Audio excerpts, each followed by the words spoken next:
Hello, hello. Hannah the Suburban Witch here, and today we're going to be talking about the 5 herbs that I believe every witch should own.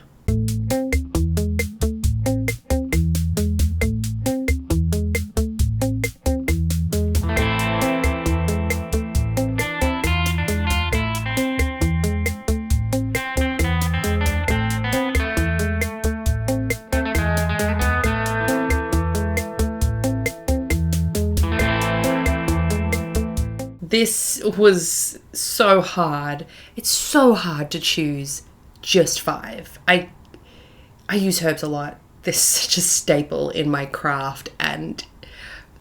But what I went through is I went through the ones that I not only use the most, but words. The ones that I find have the most varied uses, so you can use them a lot of different ways. Again, there's some hot contenders that I'll put as bonus ones, but these are the 5 that I just think separate a witch from a herbalist. I think that's a good way to look at it. So firstly, I just want to show you, I have this amazing basket that my friend wove for me out of native grasses, and this is where I keep a lot of my herb packets. So they're all sort of thrown in there, and I have a lot. I have a very thriving tea cupboard and another cupboard here, and herbs growing out in the garden and all sorts of things. So I have a lot of fresh and dried on hand. So let's get into it. What are we going to start with? Let's start with this baby. I was like, why is everything blurry? I'm turning into my grandmother. Let's start with this one, which is Mugwort. I'm going to show you this one. This is a new one that I have purchased. Now, this one specifically says, do not ingest herb, magical use only. But I actually also grow Mugwort, and I use that in teas and things. Huge caveat with most of the herbs I'm going to be talking about. Mugwort is not safe if you are pregnant or breastfeeding. Now, personally, I had a miscarriage earlier in the year, and it took about a week from when the bleeding started, and we'd had a scan. We knew that baby was no longer alive, and it took about a week for everything to pass through. And during that time, Mugwort was a herb that I utilized. One of the other ones that I'm going to be talking about here was also used. So Mugwort is one that I've used from a herbalism perspective. It's very, very helpful for that, because it did help things move along, but it is not pregnancy safe. So if you're pregnant, just don't go near it. But what I thought I'd do today is utilize, I guess, some stories about how I use certain herbs, and then I've got this handy dandy little book which I'm sure you're aware of, which is Scott Cunningham's Encyclopedia of Magical Herbs, which we can have a look to as well. I've already gone and pre-marked all the pages for ease of reference. So Mugwort, personally, so I utilize this if I am bleeding. So if I have my period, I will use that in a tea. I will also use it to bring on my period. Now, the one that I grow in my yard, there was this one time where my period just went AWOL, and I was like, where the hell is it? And I don't like not being able to track it, even though I have an irregular cycle. I'm like, it feels like it should be here, but it's not here. So I went out to my mugwort plant and I bobbed it down. And like with any herbs that I work with, I connected in with the spirit of that plant. And I said, yo, Mugwort, can you help a girl out? Can I pick a leaf and make a tea from you? And will you help bring my period back into some form of alignment?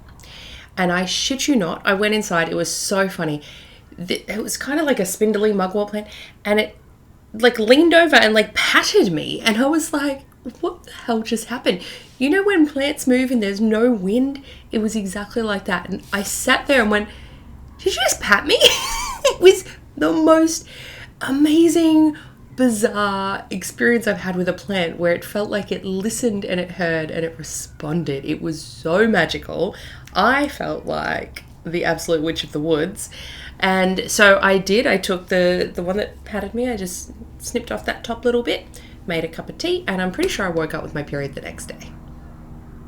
That's pretty freaking magical.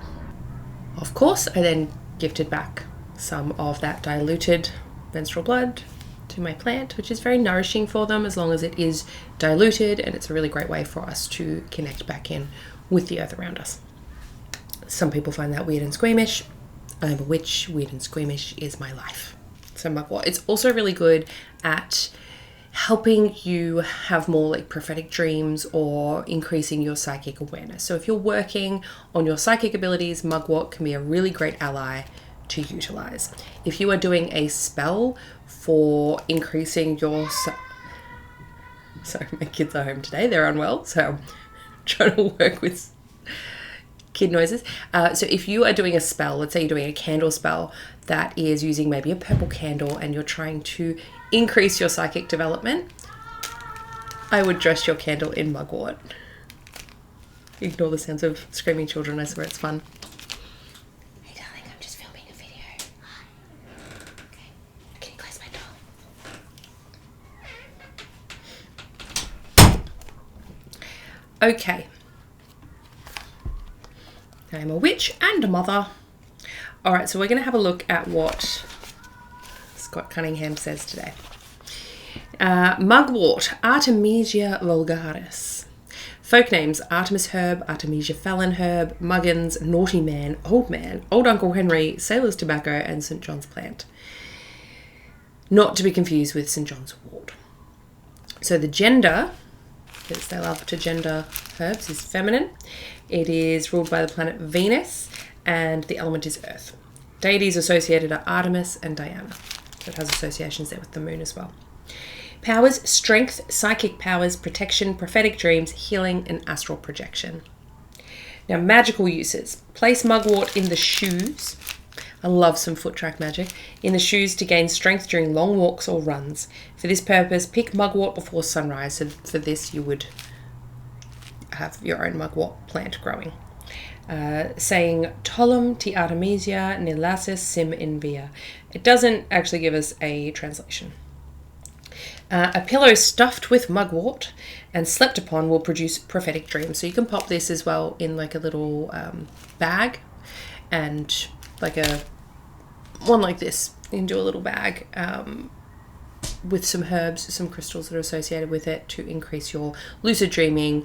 Or nutmeg is also really good for lucid dreaming if that's what you want. There's some certain crystal associations. I have a blog on crystals for lucid dreaming. So that could be a really great one. Put them all in a bag under your pillow. I say in a bag so it's less messy. Where was I up to? Mugwort is also burned, so you can burn this one as well, with sandalwood or wormwood during scrying rituals. And a Mugwort infusion is drunk, sweetened with honey, before divination. So that is something you can also do as long as you are not currently pregnant or breastfeeding.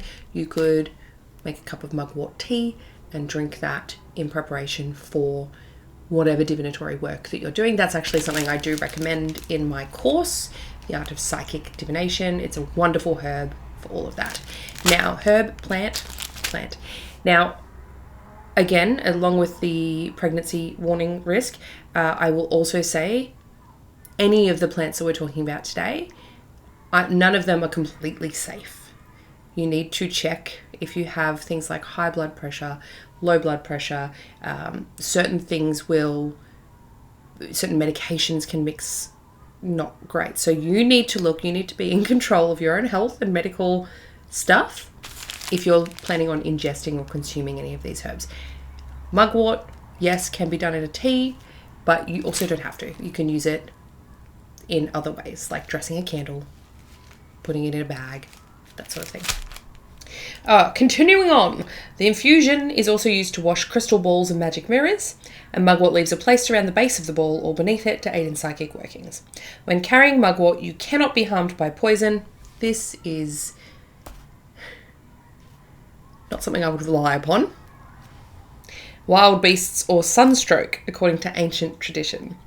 In a building, mugwort prevents elves and evil thingers from entering, and bunches of mugwort are used in Japan by the anus, to exorcise spirits of disease who are thought to hate the odour. It's not particularly pungent. In China, it is hung over doors to keep evil spirits from buildings, and mugwort is also carried to increase lust and fertility, to prevent backache, and to cure disease and madness. Placed next to the bed, it aids in achieving astral projection. Very cool, versatile herb. My experience is it is not to be trifled with. It's very powerful, but in a slightly gentle way, I have found. However, I think we all have different experiences with herbs.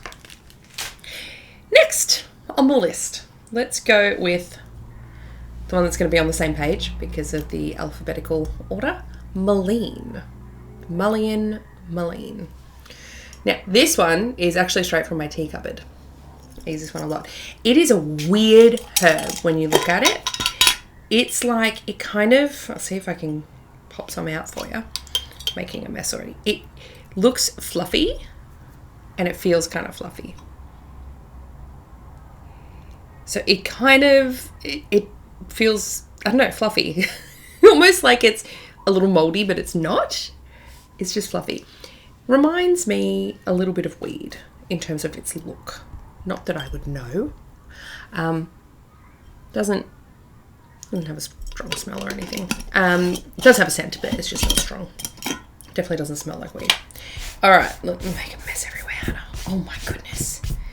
Now, I'm a bit of a kitchen witch, so a lot of my herbs are useful in multiple ways, and this one does not want to tighten up. There we go. Mullein I definitely use as a herbal remedy more so than anything else. Particularly, this herb came to me when I had COVID, and I got COVID really bad. I was coughing up blood. It was not fun, and had the hospital. Basically, it was like hospital in the home is what they call it, because they couldn't take anyone into the hospitals. And so I turned to additional methods to help me through what was going on. So I had my like steroid puffer, but then also Mullein was literally Mullein tea all day, every day.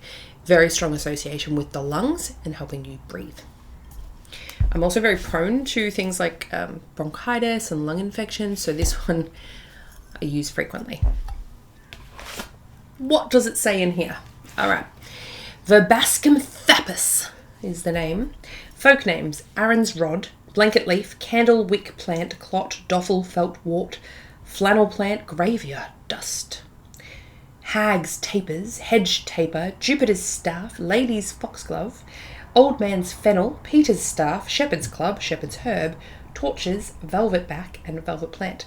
We'll talk about why they call it torches and things like that, and hag's tapers. Gender, again, is feminine. Planet is Saturn, which is funny because Saturn is not a feminine planet. Element is fire, and the deity is Jupiter.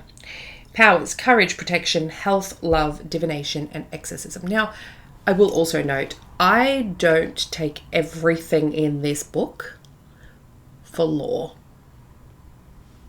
Okay, magical uses. Mullein is worn to keep wild animals from you while hiking in untamed areas. So again, I have two that keep you from wild animals, apparently. It also, because I'm pretty sure that's what Mugwort said as well. Yeah, you cannot be harmed by wild beasts. Maybe I'm at extra risk living in the suburbs of Queensland. Drop bears, always a risk. It also instills courage in the bearer, and a few leaves placed in the shoe keeps one from catching a cold. So that's that association there. So you can use it as a preventative measure in the wintertime, perhaps, against cold and flu from entering your home. But I also like to use it during a cold or flu or any respiratory distress. Mullein is also carried to obtain love from the opposite sex. So we have both the healing aspects here, slight protective aspects, but then also love. So it can be used in a variety of ways. Stuffed into a small pillow or placed beneath your pillow, Mullein guards against nightmares. In India, Mullein is regarded as the most potent safeguard against evil spirits and magic, and is hung over doors, in windows, and carried in sachets. So I'm sure you can see both of these herbs can be very useful in a variety of ways to help protect yourself as a witch and to control your vulnerable time when you're sleeping, either to increase dreams and have prophetic dreams or to stop nightmares if you're dealing with that, depending which herb you use out of these two that we've talked about. It is also used to banish demons and negativity.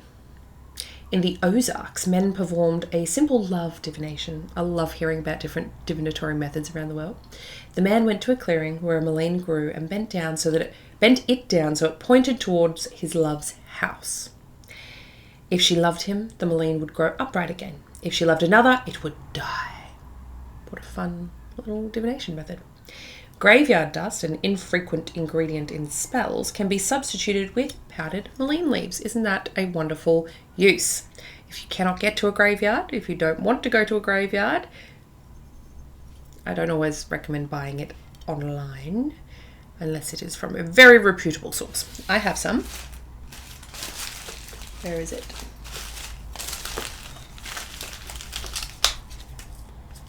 It's actually grave salt, so it's a mix of salt and graveyard dirt. That is from my dear friend Mortalis. I still haven't actually used it in anything, so not a frequent use ingredient I use in spells, but I have it in case I need it. At one time, witches and magicians used oil lamps to illuminate their spells and rites, and the downy leaves and stems of the mullein often provided the wicks. So this is when I was talking about hag's taper. What you're seeing here is like the dried, almost not quite powdered, but leaf form. Now it actually grows in these big, long, like sticks. And what you can do, and what people have traditionally done, is dipped them in beeswax. So you dip them over and over and over, and it thickens it up. It's like this big bobbly candle is what it looks like. And then you light it. And then you have both the mullein that you are burning and the beeswax as well. So it is a non-toxic or lower tox fumes, I guess. It lasts a very long time. It has the magical properties associated with both beeswax and mullein. It is a very, very cool thing. It is hard to find them already made. Elfheim in Victoria have them, because I went in the other week and I was like, oh my god. They said it is very labor intensive to make them, and I couldn't get any because they're interstate and I'm not taking that on a plane. I feel like it would be a bit of a disaster. So if you can find someone to do them, or you can try and make them yourself, it could be really fun. So that is mullein. Doesn't taste too bad in a tea either. All right. Next up, we have rue. Yes, it does say it on there. I feel like I need to rewrite it so I know exactly what I've got, because they all look the same. This is another one that is not pregnancy or breastfeeding safe. Like, I cannot stress to you enough how much I don't want you to smell, touch, utilize this at all if you are pregnant. Okay. So this one is a very powerful one. Very powerful. I use this one quite a lot. This bag used to be full. Also, a little goes a long way with any of your herbs. Okay. I don't want to see any of you overdressing your candles. If you don't know how to do candle magic, I have a very good class on it. It is, I think it's just called How to Do Candle Magic. Anyways, I'll link it below. It's a very, very in-depth class on candle magic. And one of the biggest things I say is do not overdress your candles.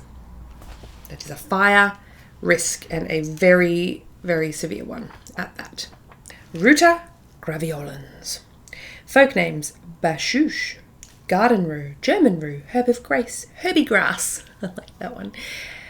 Rau, mother of the herbs, Riwi and Ruta.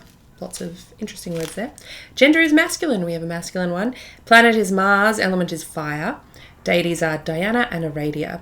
Powers: healing, health, mental powers, exorcism, and love.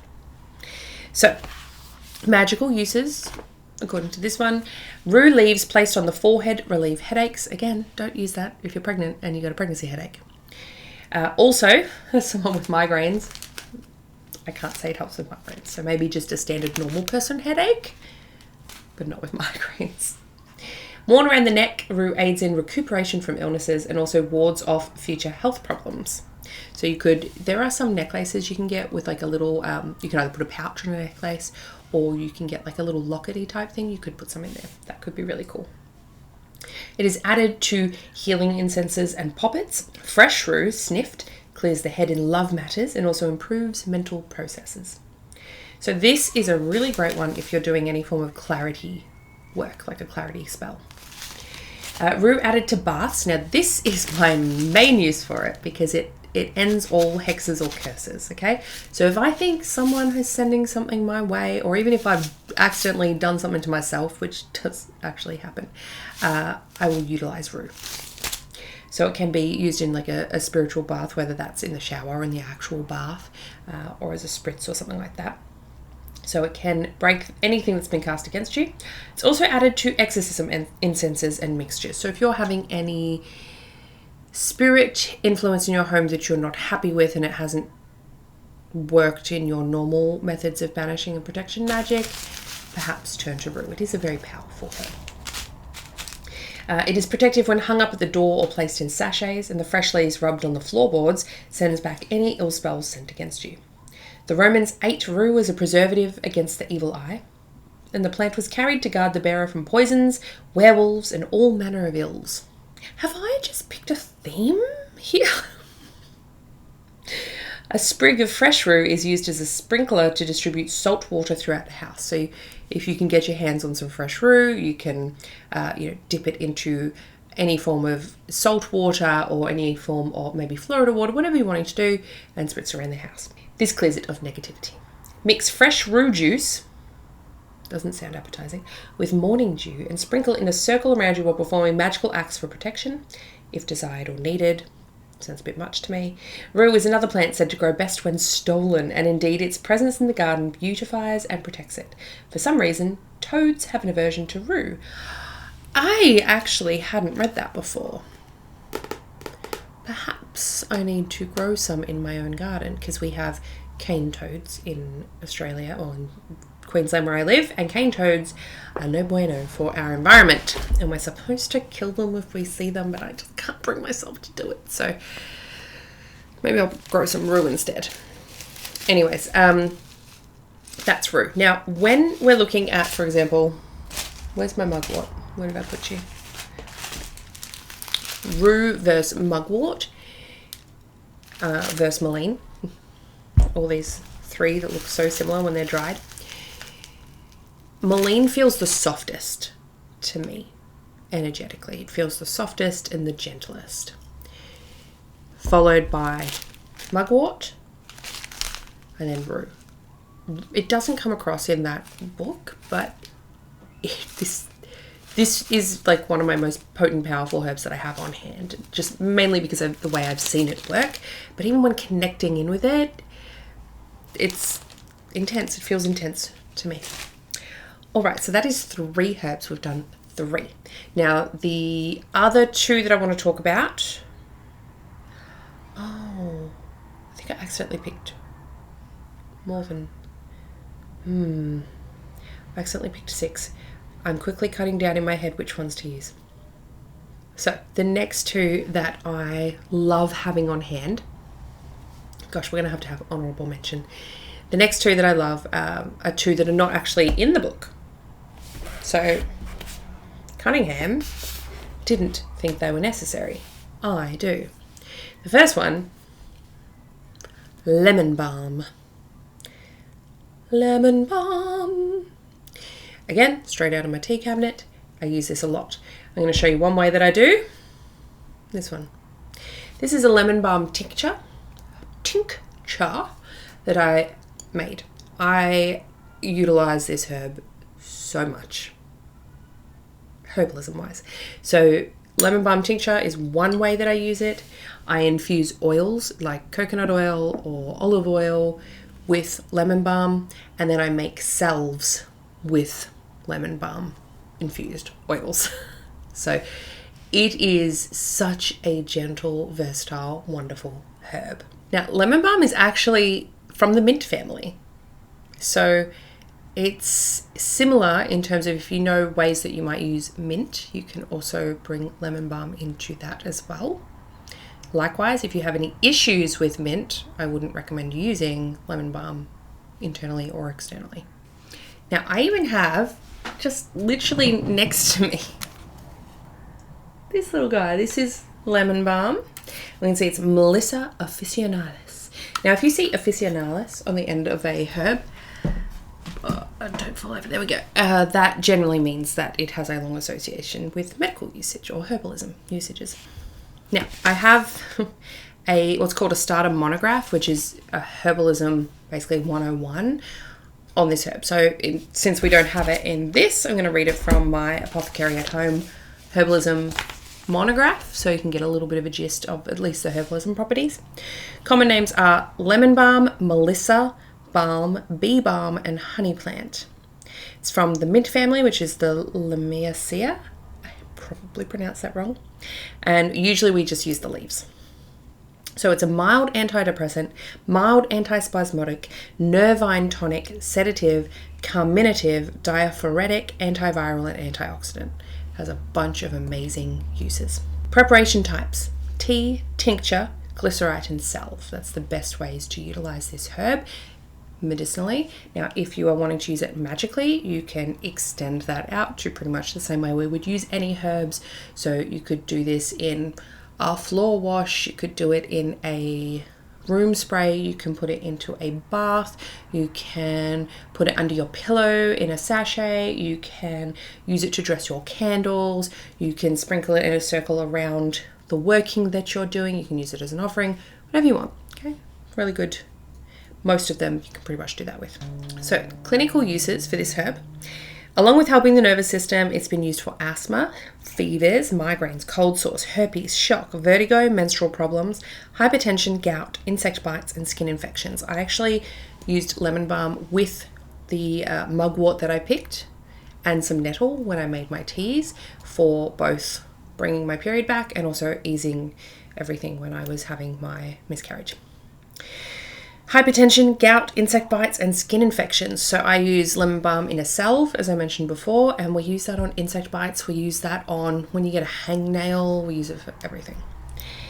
It can also aid in digestion while decreasing painful muscle spasms caused by IBS. It's generally considered safe for all ages and a great ally for children suffering from fears or anxiety. Pairs well with chamomile, lavender, passion flower, catnip, and California poppy. We also have passion flower, which is wonderful, that we grow out here, and chamomile and lavender I've always got on hand as well. I feel like chamomile and lavender, I like chamomile, lavender, nettle, cinnamon, and rosemary, probably my honourable other 5 mentions for herbs. Alright, some extra historical information about lemon balm. It is first mentioned in a medieval manuscript as Herbae Melissae in 1440. Its botanical name Melissa stands for bee in Greek, and it is recommended to make the heart merry. So when we're like, but Hannah, this is for witches, I'm not a herbalist. When we look at these kinds of things, we can go, okay, if this is used to make your heart merry historically, if this is used as an antidepressant or good for people who have nervous anxiety issues, those sorts of things, this is excellent for someone who is I had a client once who was really nervous. They were about to go to a job interview. We went through a lot of career stuff with their chart, and it wasn't like a witch. They're not even a witch, right? They'd come in for career advice, and they were going in for this job interview, and I said, I'm going to actually make you up a cup of tea, and I'm going to give it to you in a little jar, and you are going to take this the night before and the morning of, and that's going to be your little grounding moment just before you go in.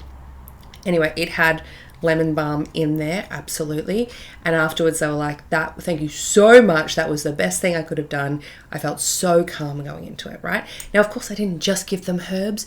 When I mixed it together, I was chanting over it, I was infusing it with a certain intent. There was witchiness going into that as well. But what we can always look at is the way things have been used herbally, medicinally, and then lean on that in our magic, okay? So for helping people get through stressful situations. And it has correspondences to the moon, water, yin, and the throat chakra. Magical uses, used in ritual baths to invoke the divine feminine and invite romance into one's life. All of these also have a weird romance thread through them. My love life is fantastic. I have the best marriage in the world, so maybe it's because I use these herbs all the time.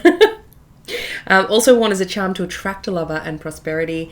The aroma is said to stimulate creativity, inspiration, and artistic expression. So I'm mainly using this to calm nervousness in my kids and myself, to help during I put it in a lot of that time of the month teas, like my little moon teas that I make. But I've also used this as when I couldn't get mint, to use mint in a money spell, I've used lemon balm. So it's a good little crossover there. I mean, if we look at the name, lemons are about, success and happiness as well. So they bring that joy aspect. Lemon balm, it's a balm for the spirit. So it's a really useful, gentle, beautiful herb. I love it. So if you're wondering what I was reading that off, this was, what's it called? Open this up so you can see. This was from one of the Apothecary at Home bundles that I received yonks ago, and it has been so wonderful. Highly recommend. And the last herb I want to talk about is one that I don't actually have on hand right this second. It is called Calendula. Now, Calendula is also known as Calendula officinalis. Again, tells us it's a medicinal herb. I have 4 plants of them growing out there next to my tomato plant and my basil and my eggplant. And what's the other plant I've got there? Capsicum. It's growing, it's not flowering yet. So it's just leaves. And with Calendula, we use the flower, not the leaves. So Calendula is one of, dandelion's another great one. That goes on my additional honorary mentionables. Calendula is such a happy, if you see this flower, it is this beautiful bright orange flower. Now, what I usually do is I collect those, usually if you're harvesting herbs, you should be doing it in the morning, but you harvest it in the morning. I like to wait until the sun has started to shine upon its little flowers. It's this sunny, orange, happy herb. It's so, so beautiful. Harvest that, and then I dry them in the sun as well. So I'll put them all along the windowsill in the sunshine and just let them dry that way. Every now and then I've used my dehydrator, but magically I feel like the sun is better. It's going to infuse them. Now, again, this is one I drink it in teas. This is like, I'm sure there are contraindications, but I'm also sure there are very few with calendula. So I use it in a lot of teas. I will sprinkle it in with, especially any teas that are for like happiness, uplifting the spirits, those kinds of things. It is a great companion plant in the garden, and people also eat it in salads. Now, some people call it marigold. This is not marigold. I think there's African marigold. They look different. They are different plants. I am not talking about marigold, even though I think this one sometimes gets called pot marigold. Calendula officinalis is a different plant to traditional marigold, which is also a great companion plant in the garden, but I wouldn't use it in the same way. Now, again, when we're looking at plants, especially when they're not in whatever book you have on hand, right, we can look at a lot of different things to figure out what it's going to be good for. Now, this is a very bright, happy orange color, right? We can look at that as possibly associated with the sacral chakra, which can be to do with friendship. It can be to do with creativity. It can be to do with sexuality. There's a lot of things that can come through just by knowing that association itself. Herbally, it's used in a lot of like skin conditions. So eczema, psoriasis, dry skin, if you've got a burn, if you have really sensitive skin, if you have, for example, my mum went through breast cancer and had radiation. That's very painful. It's like a sunburn but worse, and we used a calendula cell for that. Orange is a very brave and courageous color as well. And sometimes it looks a little bit more yellow, but again, that's kind of bringing in very similar themes of, expression and sunshine and happiness, right? Very happy herb. I love that we've gone from like these like protection, banishment, exorcism herbs to like happy sunshine. We've got a good little mix here. Now, so I use my calendula petals in a lot of teas. Not on its own, although you can, but usually mixed in with something. Goes really nicely with Damiana.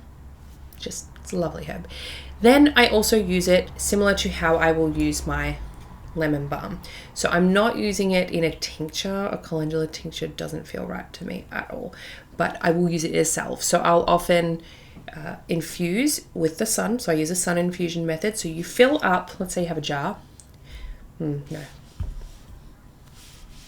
You would fill up a jar, usually half full, with the dried herb.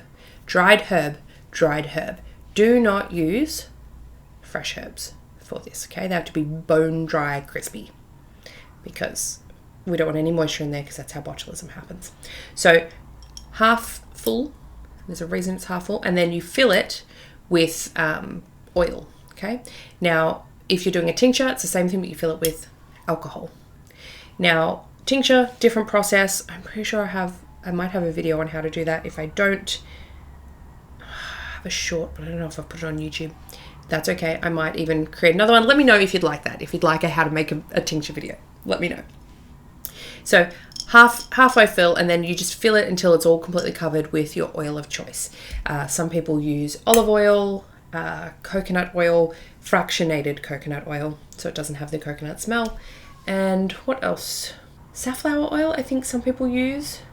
Jojoba you could, specifically if you're making something for the face. But I feel like that's expensive. So there's a few different ones out there.